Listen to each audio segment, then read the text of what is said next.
Hello, it's the Money Goddess Lamiel, and today, in day one of your credit empowerment secret, is we're going to talk about the power of a credit agency. Okay, and for some strange reason, a lot of people seem to think that credit agencies, and by credit agencies, I am meaning the credit bureaus, right? Equifax, TransUnion, a credit agency.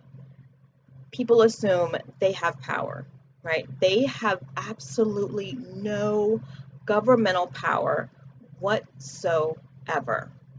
They have no legal authority, nothing. They are simply private companies, okay? They are privately owned companies who are in the business of selling credit information.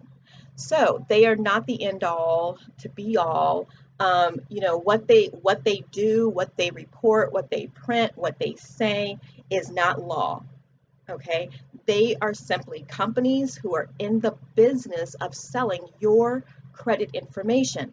So, being that they have no legal authority, things can be changed, and we'll talk about that in a few days.